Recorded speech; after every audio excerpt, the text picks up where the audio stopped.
Hello అందరికి అందరు ఎలా ఉన్నారు welcome back to my channel సంధ్యా సమయం సో ఈ వీక్ స్టార్ట్ అవటమే ఒక నెగటివ్ ఎనర్జీతో స్టార్ట్ అయినట్టయితే నాకు అనిపించింది కొన్ని హెల్త్ ప్రాబ్లమ్స్ వల్ల సో మొత్తం చాలా స్ట్రెస్ఫుల్ వీక్ గా అనిపించింది అండ్ చాలా చిరాగ్గా కూడా ఉంది వీక్ అంతా సో బేసిక్ గా ఈ రోజు వీడియోలో ఏంటంటే నా కిచెన్ టూర్ చూపిస్తాను అంతకన్నా ముందు లెట్స్ ఆర్గనైజ్ ద కిచెన్ అనమాట సో నిన్న మిరపకాయలు బజ్జీలు వేసిన ఎఫెక్ట్ అనమాట కిచెన్ అంతా గందరగోళంగా ఉంది ఎలా పడితే అలా ఉంది ఫస్ట్ ఒక రౌండ్ అయితే చూపించేస్తాను మీకు సో ఇదన్నమాట మా కిచెన్ వచ్చేసి అన్ని ఎలా పడితే అలా ఉన్నాయి మొత్తం గందరగోళంగా ఉంది కౌంటర్ టాప్ మీద అంతా వస్తువులతో నిండిపోయింది అండ్ ఇంకా సింక్ విషయానికి వస్తే మొత్తం డిషెస్ తో నిండిపోయింది నిన్న బజ్జీలు వేసిన ఎఫెక్ట్ అంతా చండాలం అయిపోయింది స్టవ్ కూడా క్లీన్ చేయాలి సో చూసారు కదా సిచ్యువేషన్ అలా ఉందన్నమాట కిచెన్ ది సో ఫస్ట్ ఏం చేద్దామంటే డిష్ వాషర్ లో ఆల్రెడీ క్లీన్ అయిపోయిన డిషెస్ అయితే ఉన్నాయి వాటిని సర్దేసి రెడీగా ఉన్నాయి పెట్టడానికి అవి పెట్టేసేద్దాము సో యా అయితే నేను డిష్ వాషర్ గురించి ఒక షార్ట్ వీడియో అయితే చేశాను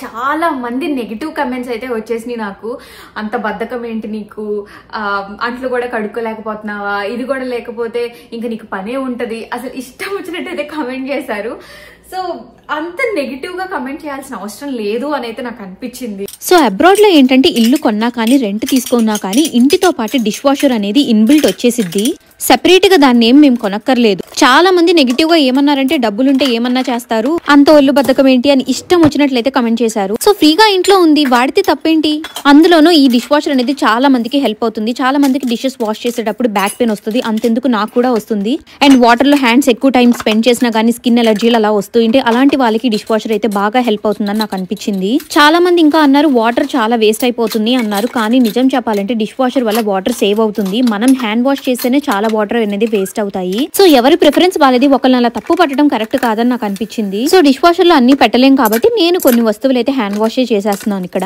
కొన్ని సాఫ్ట్ ప్లాస్టిక్స్ కానీ నైవ్స్ కానీ ఉంటాయి కదా ఇలాంటి డిష్ వాషర్ లో పెడితే డిఫార్మ్ అయిపోయే ఛాన్స్ ఉంటుంది కాబట్టి హ్యాండ్ వాష్ చేసేస్తున్నాను సో ప్రస్తుతానికి కొంచెం పని అయితే అయింది డిషెస్ వరకు ఇదంతా కంప్లీట్ చేయాలంటే ఆకలేసేస్తుంది అప్పుడే ఆఫ్టర్నూన్ అయిపోయింది లంచ్ ప్రిపేర్ చేసేసుకుని అది కుక్ అయ్యే లోపు మిగతా అది క్లీన్ చేసేద్దాం తర్వాత నేను కిచెన్ టూర్ చూపిస్తాను మీకు నేను ఏవి ఎక్కడ తీసుకున్నాను అవన్నీ క్లియర్ గా చూపిస్తాను సో ఇప్పుడు ఏం వండుకుందాం అనేది చూద్దాము సో మనకి టైం ఎక్కువ లేదు కాబట్టి రైస్ సెపరేట్ గా కర్రీ సెపరేట్ గా వండే కన్నా ఏదైనా 1 pot మీల్ అయితే క్విక్ గా అయిపోతుంది కుక్కర్ పెట్టేసేస్తే అయిపోతుంది సో ఏమున్నాయో చూసి ఏం ప్రిపేర్ చేద్దామో డిసైడ్ అవుతాము ప్లీజ్ నా హెయిర్ స్టైల్ ని ఇగ్నోర్ చేసేయండి అదంతా ఘోరంగా ఉండిందని అయితే అనుకోలేదు మష్రూమ్ పులావ్ చేసేద్దాం వెజీస్ వేసి నేను యూజువల్లీ పచ్చిమిర్చి కరివేపాకు కొత్తిమీర డీ ఫ్రిజ్ లోనే పెడతాను గ్రీన్ బీన్స్ కూడా డీ ఫ్రిజ్ లోనే పెట్టేస్తాను నేను కిచెన్ లో వర్క్ చేసుకున్న ప్రతిసారి బ్రూనో అయితే ఇక్కడ ఎంట్రన్స్ దగ్గర అలా పడుకుని చూస్తూ ఉంటాడు టైం లేనప్పుడు ఈ 1 pot మీల్స్ అయితే భలే హెల్ప్ అవుతాయి మీకు ఒక టిప్ చెప్పనా డైలీ వెజీస్ పొట్లోకి వెళ్ళాలంటే వైట్ రైస్ ఉడికేటప్పుడే మీరు ఏం చేస్తారంటే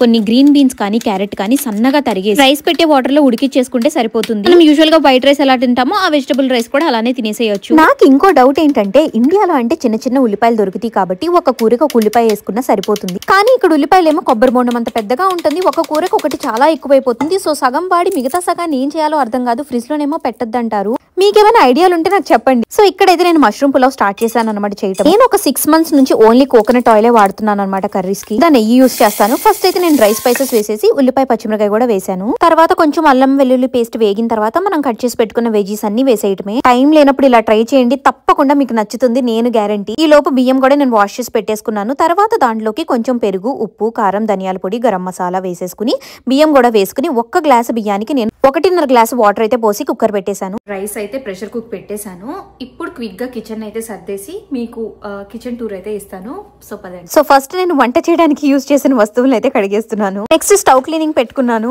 మీకు ఇండక్షన్ స్టవ్ క్లీనింగ్ ఈజీగా అనిపిస్తుందా గ్యాస్ స్టవ్ క్లీనింగ్ ఈజీగా అనిపిస్తుందా నాకైతే అసలు ఇండక్షన్ స్టవ్ క్లీనింగ్ చాలా కష్టం అనిపిస్తుంది ఎంత క్లీన్ చేసినా అసలు పర్ఫెక్ట్ గా అయితే క్లీన్ అవ్వదు మీకు ఏమైనా ఇండక్షన్ స్టవ్ క్లీనింగ్ లిక్విడ్స్ ఏమైనా తెలిస్తే నాకు కమెంట్ చేయండి సో ఇంకా నేను స్టవ్ క్లీనింగ్ అయిపోగానే కౌంటర్ టాప్స్ కూడా అన్ని క్లియర్ చేసి క్లీన్ చేసేస్తున్నాను ఇంకా ఫైనల్ గా ఓడవటం కూడా అయిపోతే మన కిచెన్ క్లీనింగ్ అయితే అయిపోయింది మీ కిచెన్ టూర్ అయితే చూపిస్తాను ఇంకా ఈ లోపే మన పులావ్ కూడా రెడీ అయిపోయింది చూసేద్దామా చూసారా ఎంత పర్ఫెక్ట్ గా అయిందో బాగా కుక్ అయింది రైస్ అయితే నాకు పులావ్స్ చేసేటప్పుడు బాగా భయం ఏంటంటే ఎక్కడ వాటర్ ఎక్కువ పోస్తే శుద్ధ అయిపోయిద్దో అని చెప్పి ఈసారి బానే అయింది ఇంకా మన కిచెన్ టూర్ చూసేద్దాం పదండి. సో ఇది వచ్చేసరికి మా కిచెన్ అనమాట. దీనికైతే 2 ఎంట్రన్స్ ఉంటాయి. ఒకటేమో డైనింగ్ హాల్ నుంచి, ఇంకొకటేమో మెయిన్ ఎంట్రన్స్ నుంచి. సో ఇంకా లెఫ్ట్ నుండి స్టార్ట్ చేస్తే ఇక్కడ వచ్చేసరికి నా మిక్సీ సెటప్ అయితే ఉంటుంది.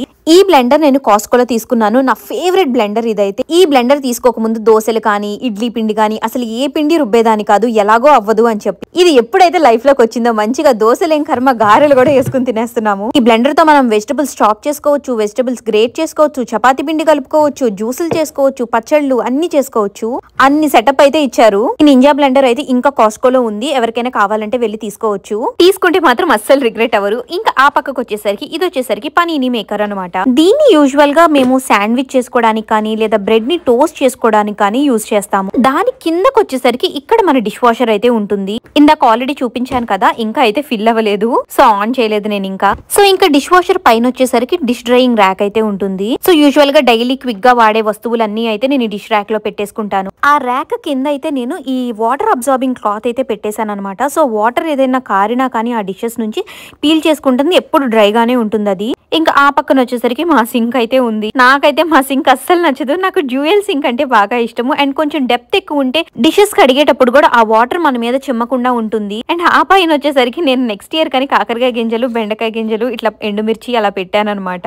అండ్ ఆ వెనక మీకు కనిపించే స్టోన్స్ అయితే నేనే పెయింట్ వేసాను. ఇంకా ఊరికి ఆ విండోకి అటుపక్క ఒకటి ఇటుపక్క ఒకటి చిన్న వేసెస్ అయితే పెట్టాను. ఆ చిన్న వేసెస్ అయితే నేను టీమూలో తీసుకున్నాను. ఈ hand and dish washing liquid bottles వచ్చేసరికి నేను షీన్ లో ఆర్డర్ పెట్టాను. మనం ఇటు రైట్ సైడ్ కి వచ్చేస్తే కిచెన్ కౌంటర్ మీద కొన్ని వస్తువులు అయితే పెట్టాను. ఆ పక్కన అయితే మన స్టవ్ అయితే ఉంది. సో ఈ వస్తువులు ఏంటంటే నేను ఫ్రీక్వెంట్ గా యూజ్ చేసే వస్తువులు అనమాట. సో ఇక్కడైతే నేను వెజీస్ వాష్ చేసుకోవడానికి కానీ బియ్యం కడుక్కోవడానికి కానీ ఆ బౌల్స్ అయితే అక్కడ పెట్టేసుకున్నాను. అండ్ ఈ పక్కన ఈ ట్రేలో వచ్చేసరికి నేను వాడే ఆయిల్స్ అనమాట ఇవి. ఆ గ్రీన్ కలర్ సెరామిక్ పాట్ లో ఉన్నదేమో కోకోనట్ ఆయిల్ అనమాట. అండ్ ఇక్కడ నేను పట్టుకున్న చిన్న క్యూట్ దేమో హనీ జార్ అనమాట. చాలా క్యూట్ గా ఉంది కదా, ఇది కూడా సెరామిక్ దే కానీ దానిలో హనీ ఏం వేయలేదు, చాలా చిన్నగా ఉంది కదా అని షోకా పెట్టాను. అండ్ ఆ పక్కన వైట్ సెరామిక్ బాటిల్ లో ఉన్నదేమో ఆలివ్ ఆయిల్. నేను మన ఇండియన్ కుకింగ్ కి మోస్ట్లీ కోకోనట్ ఆయిల్ యూజ్ చేస్తాను. ఎప్పుడైనా సాలెడ్స్ కానీ చిన్న చిన్నవి సాటే చేయడానికి ఆలివ్ ఆయిల్ వాడతాను. ఇది వచ్చేసరికి ఆలివ్ ఆయిల్ కానీ స్ప్రే అనమాట. ఇది దోశల పైనకి అలా స్ప్రే చేయడానికి. సెరామిక్ ఆలివ్ ఆయిల్ బాటిల్ వచ్చేసరికి హోమ్ గుడ్స్ లో తీసుకున్నాను. అండ్ ఈ కోకోనట్ ఆయిల్ దీను హనీ జార్ ఏమో టీమూలో ఆర్డర్ పెట్టాను. ఇది వచ్చేసరికి మా రోలు అనమాట. ఈ రోలు పుణ్యమే మేము రోటి పచ్చళ్ళు చేసుకుంటున్నాం. అంటే ఇంకా ఈ రోల్ మేము అమెజాన్ లో ఆర్డర్ చేసాము. కానీ హ్యాండిల్ ఇంకొంచెం పొడుగ్గా ఉంటే బాగుంటుందని అయితే నాకు అనిపించింది. ఇంకా ఇటు పక్కన వచ్చేసరికి నేను ఒక 2 లేయర్ స్టాండ్ అయితే పెట్టుకున్నాను ఇక్కడ. ఇది వచ్చేసరికి వెజిటబుల్ ఆయిల్ అనమాట. దాంట్లో డీప్ ఫ్రైయింగ్ కి అలా ఎప్పుడైనా యూజ్ చేసుకోవడానికి. ఆ పైన ఈ పింగాణి జార్ ఉంది కదా, దానిలో వచ్చేసరికి నేను టొమాటో పచ్చడి పెట్టుకున్నాను. ఆ పక్కన పెప్పర్ అండ్ నెయ్యి అనమాట. కింద వచ్చేసరికి నేను ధనియాల పొడి, గరం మసాలా అండ్ వెనక ఇంగువ అవి పెట్టేసుకున్నాను. సో నాకు క్విక్ గా యాక్సెస్ ఉండటానికి అయితే నేను ఇవి కౌంటర్ మీదే పెట్టేశాను అనమాట ఇవన్నీ. అండ్ నెక్స్ట్ వచ్చేసరికి మా స్టవ్ అనమాట. దాని కింద అవెన్ ఉంటుంది. ఆ కిచెన్ లో నాకు ఇష్టం లేదంటే ఏదైనా ఉందంటే అది ఈ స్టవ్వే అనమాట. ఇండక్షన్ స్టవ్ కాబట్టి పాలు పొంగినా గానీ ఏదైనా క్లీన్ చేసుకోవడం గానీ చాలా కష్టం అయిపోతుంది. స్టవ్ పైన ఏమో ఇంకా మైక్రోవేవ్ ఇచ్చేసారు. ఎగ్జాస్టింగ్ ఫ్యాన్ ఉంటే బాగుండేదని అయితే అనిపించింది. ఇంకా రైట్ సైడ్ కి వచ్చేసరికి నేను salt and pepper ceramic jars అయితే పెట్టుకున్నాను ఇలాగా. నా దగ్గర ఉందేమో స్టీల్ పోప్ బాక్స్. దాంట్లో ఉప్పు కారం పెట్టకూడదని చెప్పి మా మమ్మీ చెప్పింది. అలా పెడితే హోల్స్ పడిపోతాయి అని చెప్పి అందుకే ఈ సెరామిక్ అయితే తీసుకున్నాను. ఇటు పక్క వచ్చేసరికి నేను చాపింగ్ బోర్డ్స్ పెట్టుకున్నాను. 3 టైప్స్ ఉన్నాయి నా దగ్గర. సో చిన్నది వచ్చేసరికి క్విక్ గా ఫ్రూట్స్ అలా కట్ చేసుకోవడానికి. నెక్స్ట్ స్టీల్ వచ్చేసరికి నాన్ వెజ్ కానీ అలాంటి వాటికి. ఇంకా పెద్ద చాపింగ్ బోర్డ్ వచ్చేసరికి ఎప్పుడైనా ఎక్కువ వెజీస్ కట్ చేస్తే వాటికి యూజ్ చేస్తాను.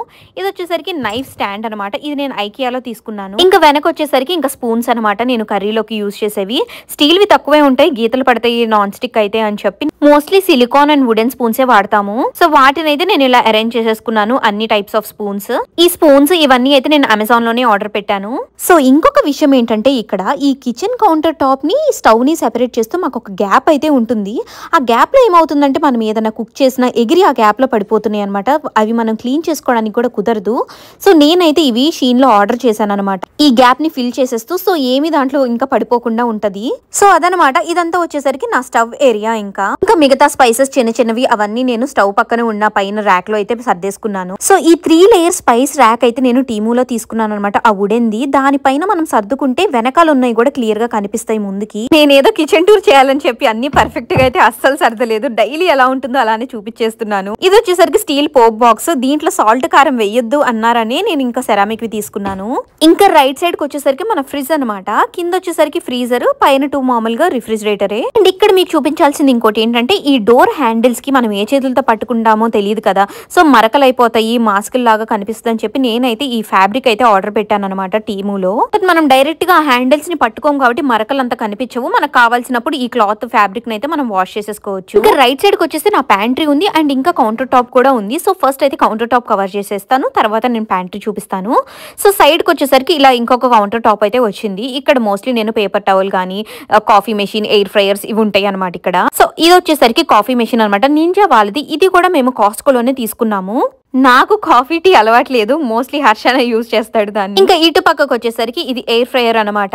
సో ఇంతటితో ఈ కౌంటర్ కూడా అయిపోయింది. కాకపోతే ఇంకా రైట్ కి వస్తే నేనైతే ఇక్కడ ఇన్స్టా పాట్స్ పెట్టుకున్నాను. సో పులావ్స్ అలా చేసేటప్పుడు కౌంటర్ టాప్ మీద పెడితే నా హైట్ కి అది ఎక్కువైపోయింది అని చెప్పి నేనైతే ఈ చిన్న టేబుల్ అయితే ఇక్కడ వేసుకున్నాను. సో మోస్ట్లీ పులావ్స్ కానీ మటన్ కర్రీ కానీ ఇలాంటివి చేసినప్పుడు ఏంటంటే నాకు ఈజీగా యాక్సెసిబుల్ గా కనిపిస్తుంది అని చెప్పి ఇక్కడైతే నేను 2 ఇన్స్టా పాట్స్ అయితే పెట్టేసుకున్నాను. ఇప్పుడు మనం చేసిన మష్రూమ్ పులావ్ కూడా ఇందులోనే చేశాను. ఇంకా ఆ పక్కన వచ్చేసరికి ఈ ట్రాష్ క్యాన్ అయితే ఉంటుంది. సో ఇప్పుడు నా ప్యాంట్రీ అయితే చూపిస్తాను నేను. మాకైతే ప్యాంట్రీ క్లోజ్డ్ రాలేదు, ఇలా ఓపెన్ వచ్చింది అనమాట. సో ఏది ఎలా ఉన్నా మొత్తం బయటకే కనిపిస్తుంది. సో కిందేమో నేను ఆనియన్స్, పొటాటోస్, స్వీట్ పొటాటోస్ ఇలాంటివి పెట్టేసుకున్నాను. సో ఇంకా అన్ని షెల్ఫ్స్ లోనేమో నేను ప్లాస్టిక్ అవాయిడ్ చేద్దామని అనుకుంటున్నాను ఇక నుంచి. సో ఫస్ట్ లో తెలియక నేను చాలా వరకు ప్లాస్టిక్ బాటిల్స్ తీసేసుకున్నాను. సాధ్యమైనంత వరకు నేను గ్లాస్ కి షిఫ్ట్ అవుతాను. సో నా టాప్ షెల్ఫ్ లో వచ్చేసరికి పప్పులు, పల్సెస్ ఇలాంటివి సర్దేశాను, మైదా పిండి, గోధుమ పిండి అలా. నెక్స్ట్ సెక్షన్ వచ్చేసరికి బ్రేక్ఫాస్ట్ కి రిలేటెడ్, తర్వాత డ్రై ఫ్రూట్స్ అన్నట్టు పిండిలన్నీ ఒక దాంట్లో, ఇంకా అలాగా లేయర్ కి డిఫరెంట్ గా సర్దుకున్నాను అనమాట. అండ్ ఈ బ్యాగ్ వచ్చేసరికి భలే క్యూట్ గా ఉంది కదా, ఇది నేను షీన్ లో తీసుకున్నాను. ఇట్లా గార్లిక్ అలా హ్యాంగ్ చేసుకోవడానికి బాగుంటుందని చెప్పి. ఎలా ఉంది మీకు ఇది? నాకైతే ప్యాంట్రీ స్పేస్ చాలా తక్కువ అనిపించింది. ఇదే కాదు సైడ్ కి ఇంకొక ర్యాక్ కూడా ఇలాంటిదే ఉందన్నమాట. సో చూపిస్తున్నాను ఇప్పుడు నేను. సో ఇదనమాట, ఇక్కడ మోస్ట్లీ బ్రూనో స్నాక్స్ కానీ, పాస్తా కానీ, మా మెడిసిన్స్ కానీ, ఇంకా చిన్నవి సాసెస్ కానీ, చిప్స్ మోస్ట్లీ ఇలాంటివేమో ఈ సైడ్ ప్యాంట్రీలో పెట్టేసుకుంటాను. కొంచెం క్లోజ్డ్ వచ్చి ఉంటే బాగుండేది అని అనిపించింది, మొత్తం బయటికి కనిపిస్తా ఉంది. సో ఇదనమాట మొత్తానికి మా కిచెన్ టూర్ వచ్చేసరికి. కిచెన్ టూర్ చేయాలని అయితే నేను ఏది పర్ఫెక్ట్ గా ఉంచలేదు, డైలీ నా కిచెన్ ఎలా ఉంటుందో అలానే నేను చూపిద్దామని అనుకున్నాను. ఇంకొక స్పెషల్ థింగ్ ఏంటంటే ఇక్కడ డైనింగ్ హాల్ ని కిచెన్ ని సెపరేట్ చేస్తూ మాకు ఒక వాల్ అయితే ఉంది. ఆ గోడ మీద అయితే నేను ఇలాగా snake plant, money plant propagation కి అయితే పెట్టాను. నా ఇండోర్ ప్లాంట్స్ టూర్ లో చూస్తే మీకు కనిపిస్తాయి ఇవన్నీ. ఇక్కడ స్నేక్ ప్లాంట్ కి అయితే ఆల్రెడీ రూట్స్ వచ్చేసి కొత్త మొలక కూడా వస్తుంది. ఇవన్నీ నేను ప్రాపగేట్ చేద్దామని వాటర్ లో పెట్టినవన్నమాట. ఈ చిన్న గ్లాస్ జార్స్ వచ్చేసరికి నేను డాలర్ ట్రీలో తీసుకున్నాను.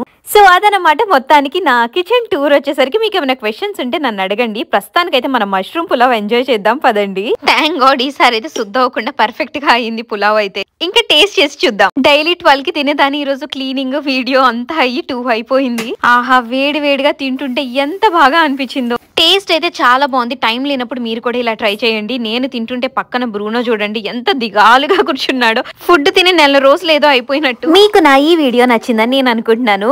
ఇంతటితో ఈ వీడియోని ఎండ్ చేస్తున్నాను. మరి మీకు కనుక నా వీడియోస్ నచ్చినట్లయితే తప్పకుండా సబ్స్క్రైబ్ చేసుకోండి. See you in my next vlog. Bye అందరికి.